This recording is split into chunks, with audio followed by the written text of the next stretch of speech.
दोस्तों, wrestling match के दौरान रेफरी को भी मौज करने का मौका मिल ही जाता है। कई बार ऐसा हुआ जब रेफरी पर किसी खूबसूरत सी महिला रेसलर का दिल आ गया और वो रेफरी के साथ मिलकर सबके सामने शुरू हो गई। तो आइए जानते हैं वुमेन रेसलर्स और रेफरी के बीच देखे गए 5 शॉकिंग घपाघप मोमेंट्स के बारे में, जिनमें कई बार तो हद ही पार हो गई। Number 5, Madison Rayne and Earl Hebner. दोस्तों, मैडिसन टीएनए की एक खूबसूरत नॉकआउट है। 7 मई 2011 के टीएनए रेसलिंग के एपिसोड में मैडिसन ने बताया था कि वो किसी रेसलर को पसंद करती हैं और उस पर उनका क्रश है। इसी वजह से जब डिवॉन डडली और क्रिम्सन के बीच मैच हुआ और मैच के अंत में डिवॉन ने क्रिम्सन को हराकर अपनी टीएनए टेलीविजन चैंपियनशिप रिटेन की, तो अचानक से मैडिसन वहां आ गई। ये नजारा देखकर डिवॉन काफी हैरान हो गए थे, क्योंकि उन्हें लगा कि शायद वही वो शख्स है जिसे मैडिसन अपना दिल दे बैठी है। लेकिन ऐसा नहीं हुआ और जब मैडिसन रिंग के अंदर आई तो डिवॉन का पोपट हो गया, क्योंकि मैडिसन ने सीधा जाकर 62 साल के रेफरी अर्ल हैबनर को तगड़ा चुम्मा दे दिया और वो रेफरी के साथ रोमांस करने लगी। इन सब के बाद बूढ़े रेफरी अर्ल हैबनर सपनों की दुनिया में खो गए थे, जिसमें भले ही वो बूढ़े थे लेकिन उनका नुन्नू जवान था। समझ रहे हो ना? वहीं 29 सितंबर 2011 के टीएनए के एपिसोड में मैडिसन और तारा के बीच सिंगल्स मैच होता है। मैच से पहले ही मैडिसन एक बार फिर अर्ल हैबनर के साथ मजे करने लगी। एक मोमेंट पर जब मैडिसन ने रेफरी को लात मारी तो रेफरी को लगा कि ये काम तारा का है, क्योंकि मैच के दौरान उनके और तारा के बीच कहासुनी हुई थी।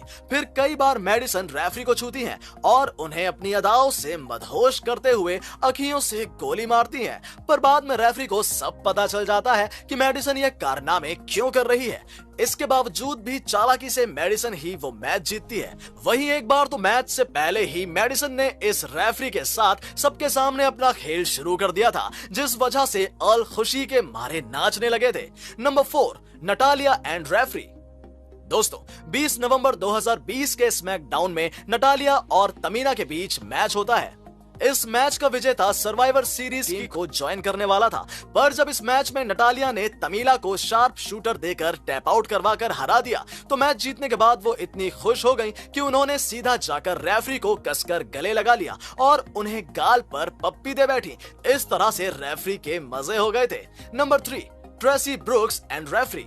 दोस्तों, ट्रेसी ब्रुक्स भी टीएनए की एक खूबसूरत नॉकआउट रह चुकी हैं। मैच से पहले एक रेफरी 2 रेसलर को दूर दूर करने का काम करता है और उस दौरान वो रेसलर की छाती पर हाथ रखता है। पर आज से ठीक 10 साल पहले साल 2011 में अपने मैच से पहले जब ट्रेसी ने अपना शर्ट उतारा तो रेफरी ने गलती से अपना हाथ ट्रेसी के एक अमरूद पर रख दिया। जब रेफरी को यह एहसास हुआ कि उन्होंने बड़ा हाथ मारा है तो वो मुस्कुराने लगा और करीब 15 सेकंड तक रेफरी ने उस पल का आनंद उठाया, क्योंकि उस ठरकी का मन ही नहीं कर रहा था कि वो अपना हाथ वहां से हटाए। फिर अचानक से ट्रेसी रेफरी के नुन्नू की तरफ इशारा करते हुए कहती है, देखा मेरा कमाल, तुम्हारा हथियार खड़ा हो गया।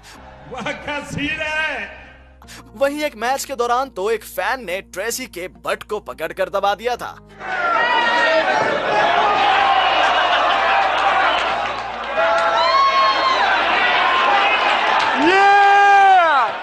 Number 2, Scarlett Bordeaux and TNA referees. दोस्तों, स्कारलेट इतनी खूबसूरत और बोल्ड दिखाई देती हैं कि उनके सामने सख्त से सख्त बंदा भी पिघलकर पानी पानी हो जाए। आज के समय में स्कारलेट WWE का हिस्सा है, लेकिन उन्होंने कुछ सालों तक इंडिपेंडेंट रेसलिंग सर्किट में भी काम किया था। इस दौरान कई बार रेफरी और उनके बीच रोमांटिक नजारे देखने को मिले थे। लेकिन 15 नवंबर 2018 के इम्पैक्ट के एपिसोड में जब ये 3 रेफरी खड़े होकर कुछ बातें कर रहे थे, तभी वहां स्कारलेट आ गई। ये नजारा देखकर सभी रेफरीज की सिट्टी बिट्टी गुल हो जाती है और जब स्कारलेट पहले रेफरी को छूती है तो वो शर्मा कर वहां से भाग जाता है। वहीं बाकी के 2 रेफरीज को भी स्कारलेट अजीब तरीके से छूती हैं और उनकी तारीफ करती हैं। वहीं कई बार तो स्कारलेट मैचेस के दौरान रेफरी पर ही लटक कर उनके साथ खेल खेलने लगती थी और रेफरीज को अपनी खूबसूरती के माया जाल में फंसाकर मैच जीतने की कोशिश करती थी। नंबर 1, लाना Austin and Jeff the ref.